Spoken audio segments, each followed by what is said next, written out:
1절에서 15절까지 말씀입니다. 한 절씩 교독하겠습니다. 그 후에 예수께서 디베랴의 갈릴리 바다 건너편으로 가시매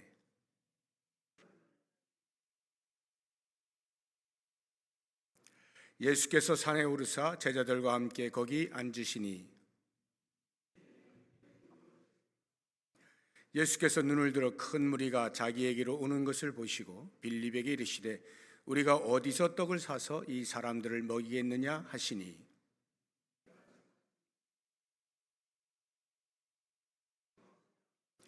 빌립이 대답하되 각 사람으로 조금씩 받게 할지라도 200데나리온의 떡이 부족하리이다.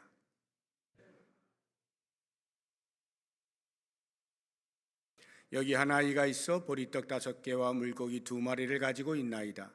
그러나 그것이 이 많은 사람에게 얼마나 되겠사옵나이까?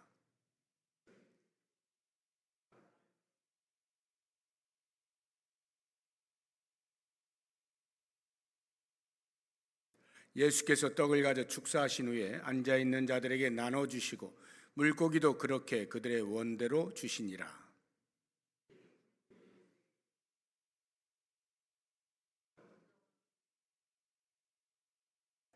이에 거두니 보리떡 5개로 먹고 남은 조각이 12바구니에 찼더라.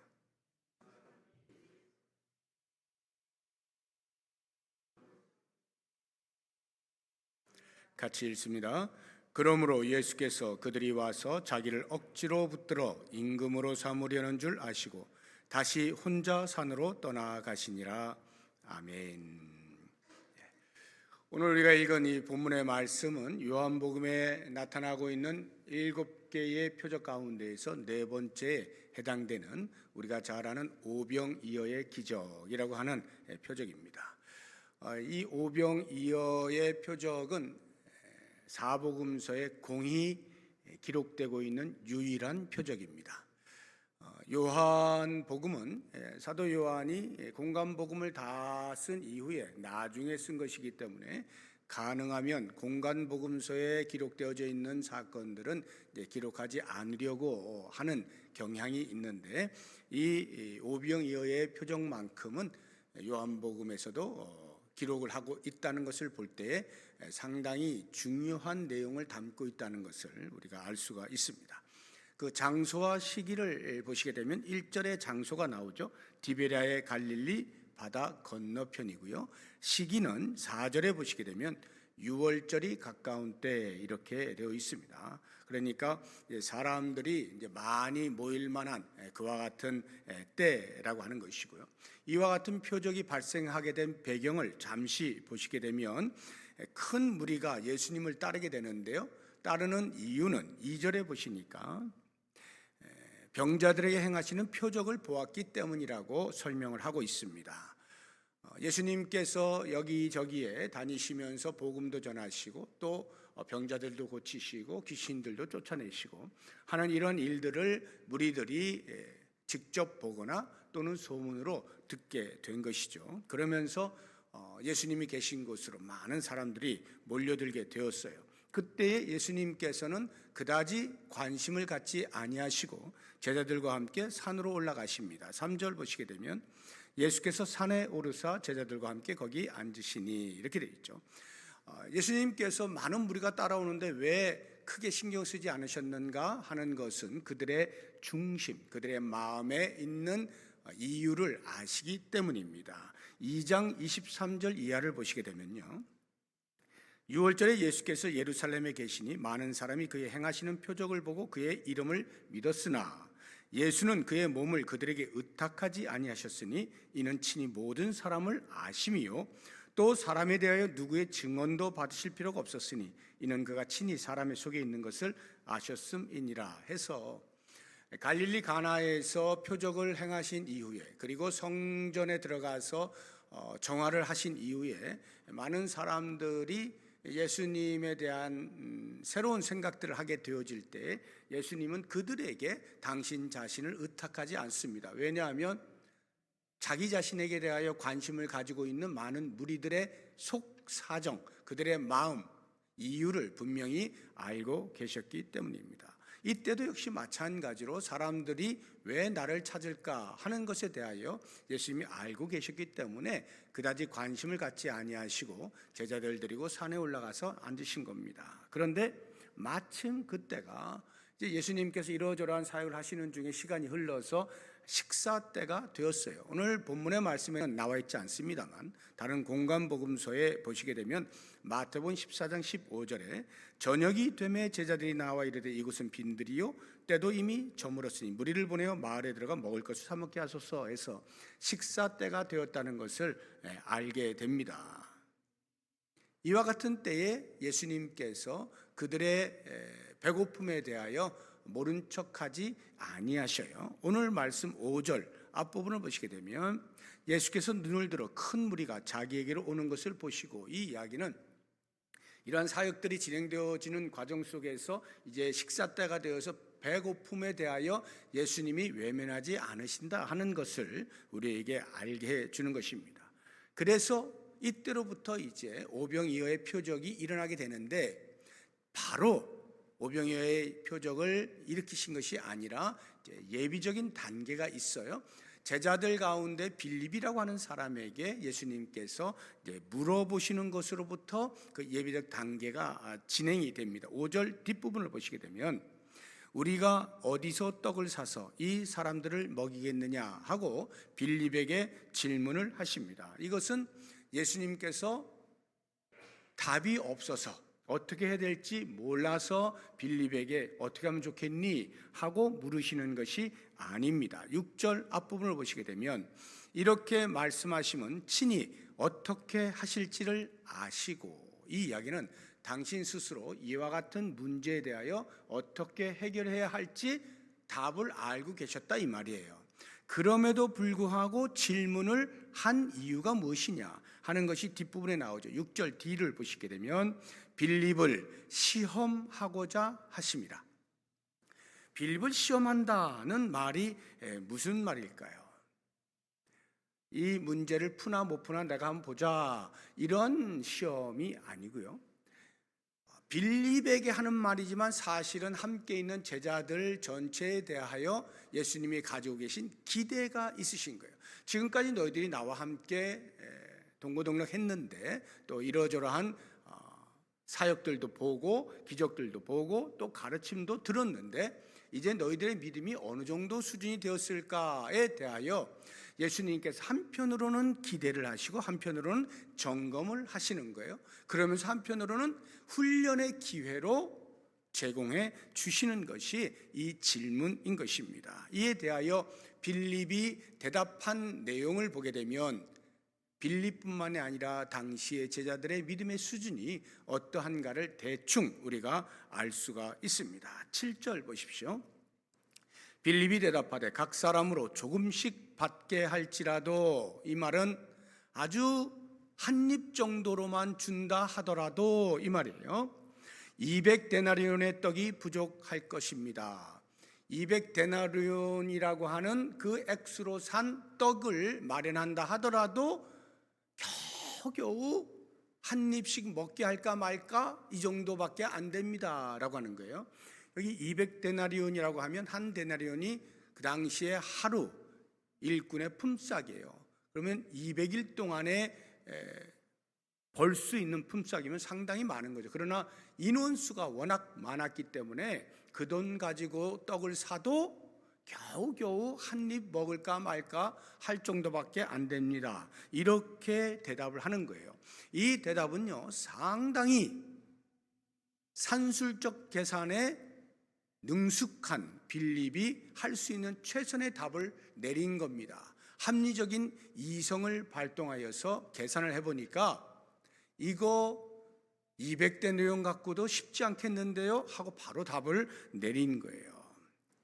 그러니까 이 빌립의 믿음이라고 하는 것은 합리적 이성에 근거한 믿음이라고 하는 것을 알 수가 있는데, 저는 이러한 믿음을 합리적 비관론자라고 저는 표현을 하고 싶습니다. 그러니까 합리적인 이성에 근거하여서 사리를 판단해 보니까 이것은 불가능에 가깝습니다 라고 부정적인 견해를 내놓은 거예요. 한마디로 빌립의 믿음의 수준은 예수님께서 무엇인가를 하신다 할 때, 특별히 기적과 같은 일들을 하신다 할 때 눈으로 직접 본 것은 믿어요. 예수님께서 과거에 병자를 고쳐주실 때 그 치유 사건을 눈으로 보면 그것을 믿습니다. 야, 예수님 대단하시다. 그런데 눈으로 보이지 않으면 그 자리에서 바로 합리적 이성이 작동하면서 예수님의 능력, 우리 인간으로서 할 수 없는 신으로서만 가능한 그 능력에 대해서는 믿지 못하는 모습을 볼 수가 있습니다. 그러면 그 다음에 등장하고 있는 안드레는 어떤가? 안드레를 한번 보게 되면요, 9절 보시기 바랍니다. 여기 한 아이가 있어 보리떡 5개와 물고기 2마리를 가지고 있나이다 해서 뭔가 안드레가 그 무리들 가운데 혹시 먹을 것이 없을까 찾아서 이렇게 발견한 것인지는 잘 모르겠어요. 어찌되었건 간에 안드레의 눈에 들어온 겁니다. 한 아이가 들고 있는 보리떡 5개와 물고기 2마리의 도시락을 발견하게 된 거예요. 그리고는 그것을 예수님께 이야기하면서 이러이러한 것을 내가 찾았는데, 그 다음 9절 뒷부분을 보면 그러나 그것이 이 많은 사람에게 얼마나 될까요? 이것 가지고 누구 입에 풀칠하겠습니까? 이렇게 이야기를 하는 것입니다. 역시 이 대목을 보게 되면 안드레가 나름대로 빌립보다는 조금 나은 듯한 모습을 보이는 것 같지만 정작 결론 부분에 있어서는 부정적인 반응을 보인 것에는 다름이 없다라고 보입니다. 합리적 이성을 넘어서지 못하는 모습을 볼 수가 있어요. 이 부분에 대해서 이제 어떤 주석가들은 이 안드레의 믿음을 상당히 좋게 해석을 하는 그런 것도 제가 보긴 합니다만, 제 눈에는 빌립이나 안드레나 거기서 거기다 이렇게 이제 보여요. 정작 우리가 눈여겨보아야 할 것은 사실 한 아이가 아닐까 하는 생각을 제가 해보는데요. 이 한 아이 보세요. 사실 요한이 이 한 아이에 대해서 집중하여 이야기하고 있는 바는 없습니다. 그냥 한 아이가 가지고 있는 보리떡 5개와 물고기 2마리, 그것도 안드레라고 하는 제자가 그것을 보고한 것에 불과해요. 그러니까 한 아이의 존재가 그다지 선명하게 드러나지 않습니다. 그런데 저희 눈에는 이 한 아이가 눈에 보이는 거예요. 순수하고 순진하게 자기의 가지고 있는 것을 예수님께로 가지고 나온 거예요. 이게 아이가 가지고 나온 것인지 안드레가 찾아서 이야기하는 것인지 정확치 않습니다만, 적어도 안드레가 이 말을 할 정도가 되었다는 것은 아이가 기꺼이 자신의 것을 내어 놓았다는 뜻이거든요. 그렇다고 하면 이 아이가 자기가 가지고 있는 이 조그만 보리떡 5개, 물고기 2마리 가지고 이 많은 사람들을 어떻게 다 먹여 살릴 수 있겠어? 라고 하는 계산을 이 아이는 하지 않는 거예요. 그냥 자기가 가지고 있는 거 내놓은 것에 불과해요. 별거 아니에요. 그런데 이 모습을 예수님께서 보시고 그때로부터 오병이어의 표적을 시작을 하신다는 것, 이것을 제가 보게 되어질 때 이 아이의 얼마만큼 놀라운 일을 예수님이 하실까에 대한 기대의 여부와 관계없이 그저 자기가 가지고 있는 그 조그만 별거 아닌 그거 그냥 저 이거밖에 없는데요 라고 하는 그 순수함 자체가 이미 예수님의 놀라운 표적의 시작이 되었다 하는 부분에 있어서 저는 이 한 아이의 모습을 좀 집중을 해보려고 하는 것인데요. 아무튼 그렇게 해서 이제 표적이 시작이 됩니다. 그래서 예수님께서 사람들을 앉게 해요. 10절을 보세요.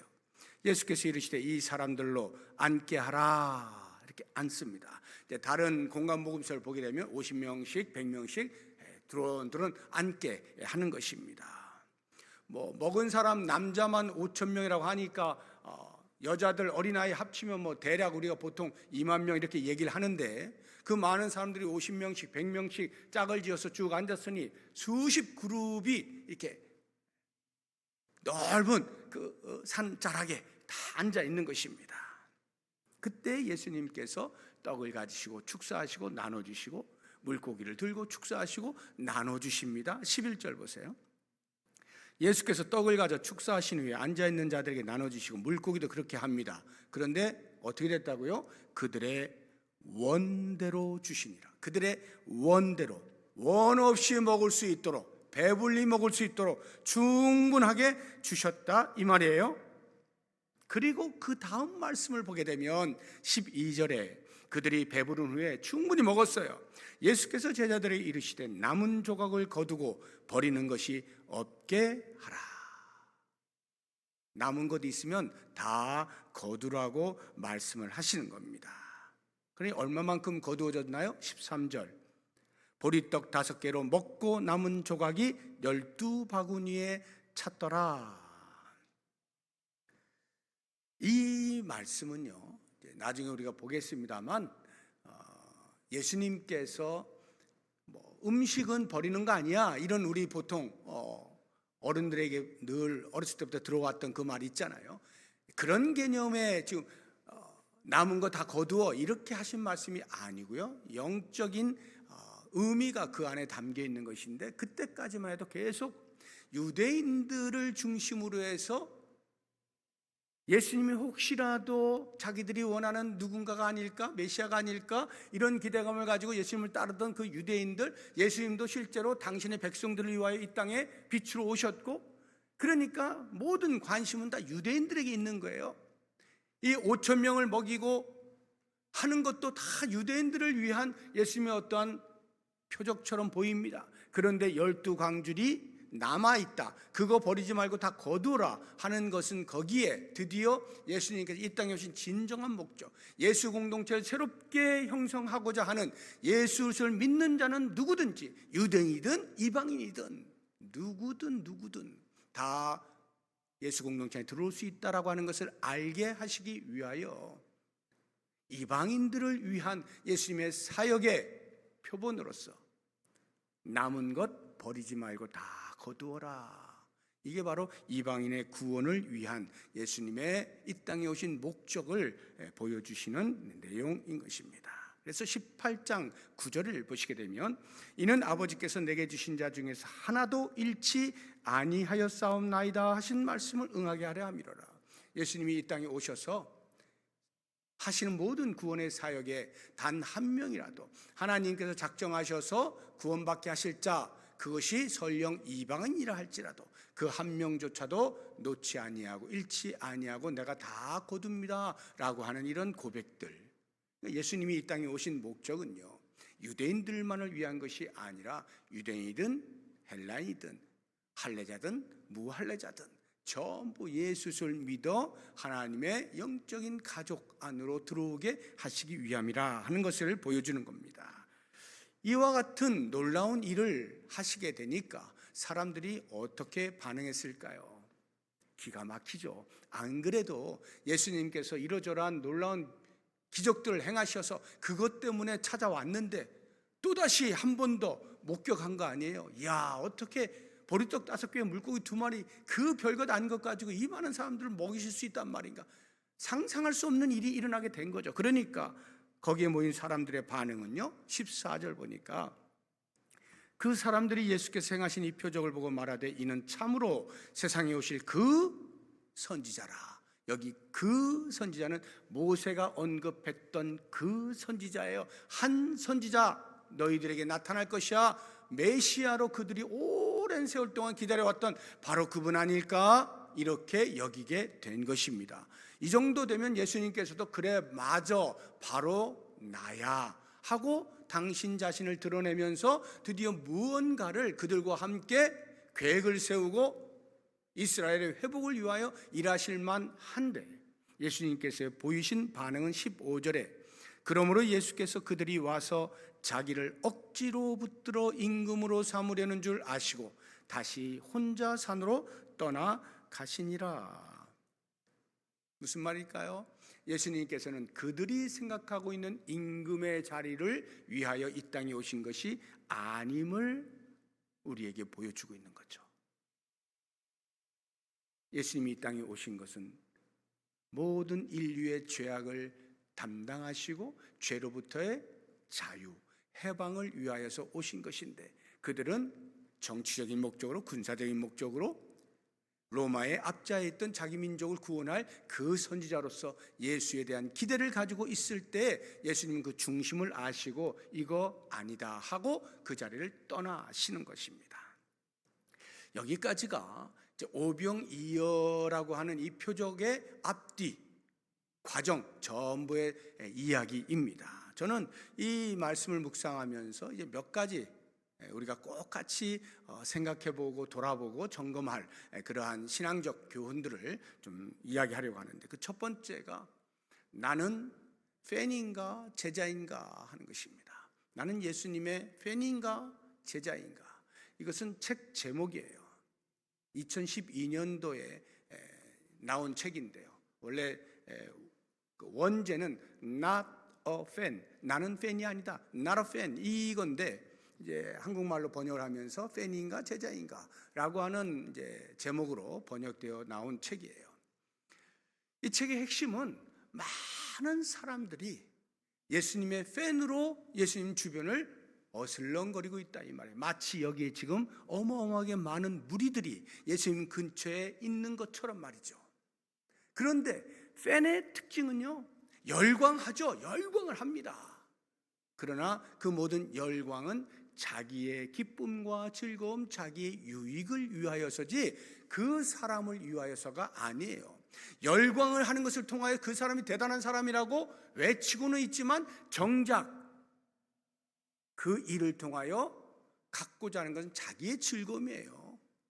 자기의 유익이에요. 만약에 그 즐거움과 유익을 이 사람이 더 이상 줄 수 없을 때 팬은요, 어느 날인가 갑자기 물이 쑥 빠져나가는 것처럼요, 다 사라지고 한 사람도 안 남습니다. 그래서 그 인기를 먹고 살았던 연예인이 팬들이 다 사라지고 등을 돌리고 자기를 오히려 비난하고 할 때 그것을 견디지 못해서 자살하는 일들이 비일비재하잖아요. 팬은 마치 열광할 때는 그 사람이 신이라도 되는 듯이 그렇게 소리를 치지만 정작 자기에게 더 이상 기쁨을 주지 못하고 유익을 주지 못한다는 판단이 서는 순간 뒤도 돌아보지 아니하고 손절하는 것입니다. 이게 팬의 특징이에요. 우리가 예수님을 따른다라고 할 때 과연 제자로 예수님의 걸음을 따라가고 있는지, 아니면 우리에게 무엇인가를 주실 수 있는 분으로서 열광을 하고 있는지, 그 뒤를 따르고 있는지, 그 주변에서 함께하고 있는지를 살펴볼 필요가 있는 것입니다. 나는 팬인가 제자인가 깊이 묵상을 해봐야 됩니다. 두 번째로 생각을 해볼 것은 합리적 이성인데요, 이 합리적 이성의 한계에 대해서 같이 한번 묵상을 해보면 좋겠어요. 저는 합리적이라는 말을 참 좋아하는 사람입니다. 그리고 순리라고 하는 말도 참 좋아해요. 합리적, 순리적 이런 말을 좋아하는 이유는 제 어떤 성향이 좀 있을 겁니다. 무리하는 것을 싫어해요. 가능하면 마음들이 모아지고 순조롭게 가는 이러한 것을 좋아하는 성향이에요. 그러다 보니까 제가 합리적이라는 말 또는 순리적이라는 말을 좋아하고 많이 사용합니다. 실제로 우리의 일상생활 가운데 상당 부분은 합리적일 필요가 있고 순리적일 필요가 있어요. 무리하게 내 뜻을 관철하기 위하여 무엇인가를 이루어내려고 하는 것들은 그다지 좋지 못합니다. 그런데요, 하나님의 일하심이라고 하는 영역으로 들어오게 되어질 때요, 하나님께서 무엇인가를 일하셔요. 일하실 때 사람을 사용하시죠. 하나님의 일하심의 영역 속에서 혹시 나의 합리적인 생각과 나의 순리를 좋아하는 성향이 하나님의 능력을 제한하지는 않는가 하는 것을 꼭 점검해야 됩니다.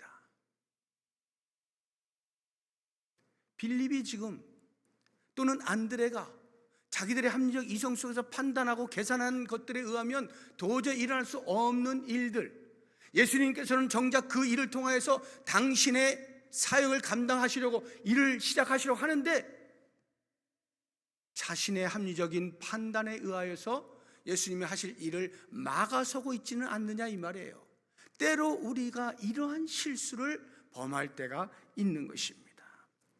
우리의 구원을 생각해 보세요. 하나님께서 우리를 구원하셨어요. 어떻게 구원하실까요? 그 구원의 내용을 성경에서 소개해 주고 있는데요, 합리적인 것과는 너무나 거리가 멉니다. 로마서 10장 17절 보시면, 그러므로 믿음은 들음에서 나며 들음은 그리스도의 말씀으로 말미암았느니라. 이게 무슨 말이냐면 예수를 믿는 믿음으로 우리가 구원을 받는다는 이야기예요. 그런데 그 믿음이 들음에서 나고 들음은 말씀으로 말미암는다는 거예요.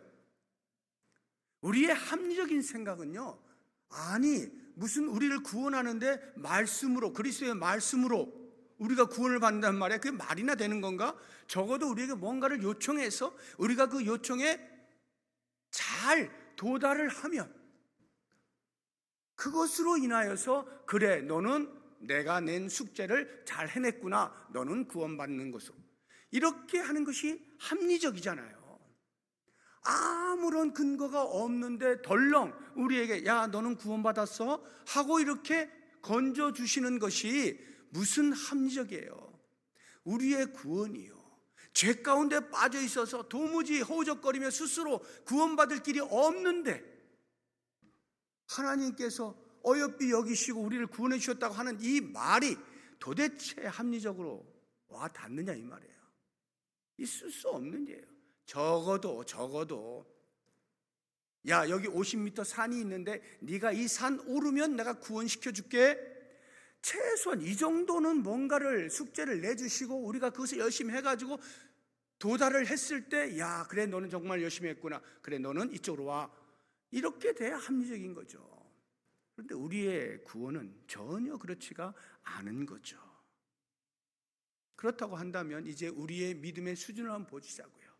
우리의 믿음의 수준이 정말로 하나님께서 말씀하신 바, 예수님께서 말씀하시는 바, 성경에서 우리에게 이야기하는 바, 그 이야기하는 바를 온전히 신뢰하고 그 말씀대로 살아가는 삶으로 나의 믿음의 수준을 스스로 돌아보는지, 아니면 내 신앙생활의 연수나 따져가면서 내가 몇십 년을 지금 신앙생활을 했는데 라고 하는 것으로 내 믿음의 수준을 착각하고 있지는 않는지 한번 돌아보자는 거예요.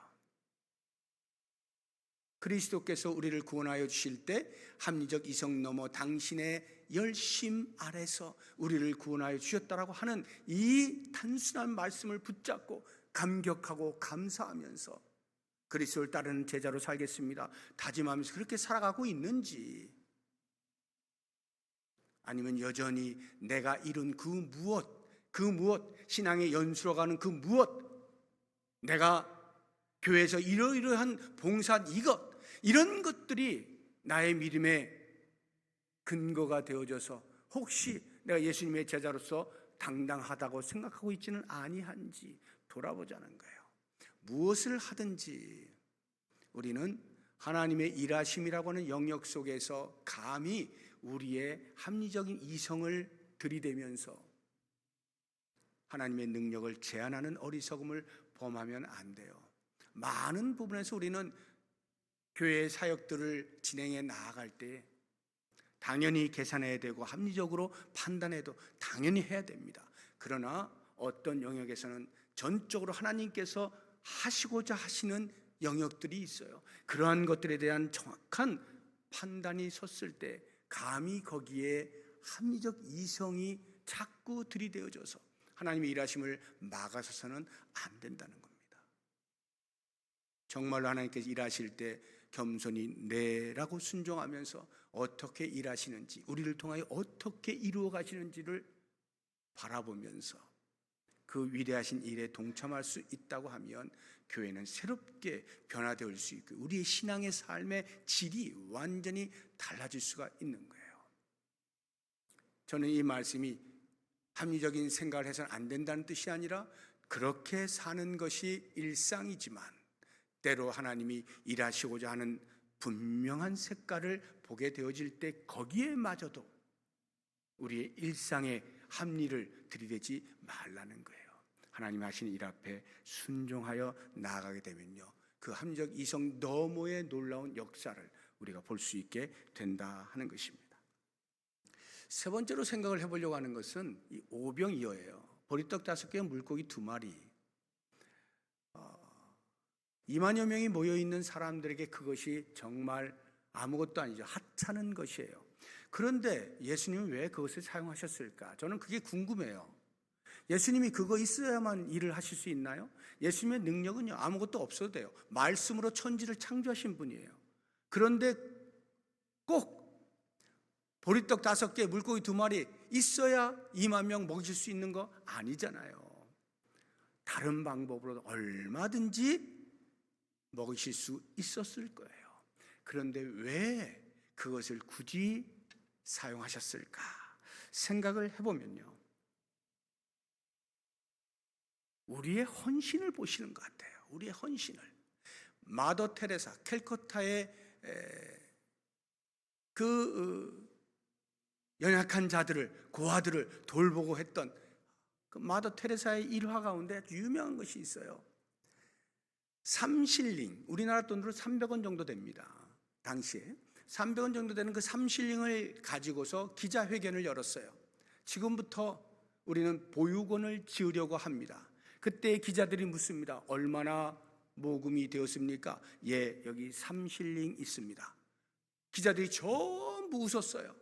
그 웃음 속엔 조롱도 있고 비난도 있고 어이없다는 듯한 그런 웃음들이 막 냉소적인 웃음이 있었어요. 그때 이 마더 테레사가 이야기합니다. 이 3실링이 내 손에 들려있으면 3실링이지만 하나님의 손에 들려있으면 무슨 일을 하실지 모릅니다. 이 말이 끝나면서 후원이 들어오기 시작하는데요, 급속도로 어마어마한 돈이 모이게 되면서 보육원을 지은 거예요.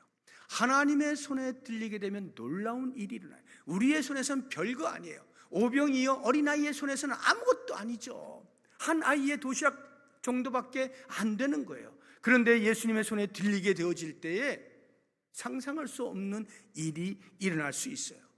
이것은 우리 자신을 돌아보면서 때로 내가 가지고 있는 바 이게 무엇이 주님을 위하여서 사용될 수 있겠나 스스로 위축되지 말라는 거예요.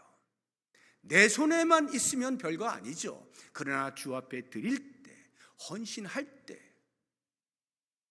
주의 손에 들리게 되어지면서 놀라운 일들이 일어날 수 있다는 사실을 꼭 기억하면서 스스로 포기하지 마시라는 거예요. 나 같은 자도 주님이 들어서 사용하시면 놀라운 일을 이루실 수 있다. 쓰임받는 삶을 살기로 작정하는 여기에서부터 우리의 헌신을 통하여 주님은 놀라운 일들을 이루시는 거죠. 마지막 한 가지만 더 생각을 해보면 이 12바구니 채워진 이것을 볼 때 이방인의 구원을 제가 말한다라고 말씀을 드렸는데 이것이 바로 하나님께서 우리를 향하여 가지고 계신 그 애잔한 마음이에요. 한 영혼이라도 더 구원하시기 위한 하나님의 선교, 미시오 데이, 하나님의 선교. 이 선교에 주님께서는 우리를 부르시는 거예요. 우리로 남은 것 거두게 하시는 거예요. 하나님의 선교에 동참하기를 호소하고 계시는 주님의 말씀을 귀 기울여 듣자는 거예요. 한 영혼을 향한 하나님 아버지의 뜨거운 마음, 그 마음을 나도 갖자 하는 것입니다.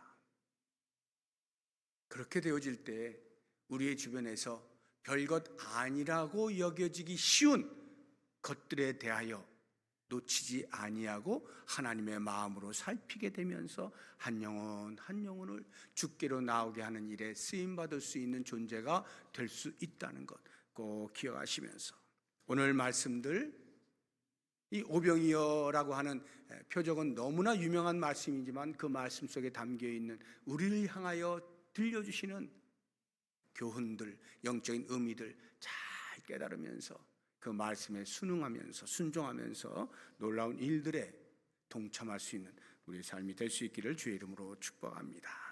우리 몇 가지 기도 제목을 가지고 기도할 텐데 그 전에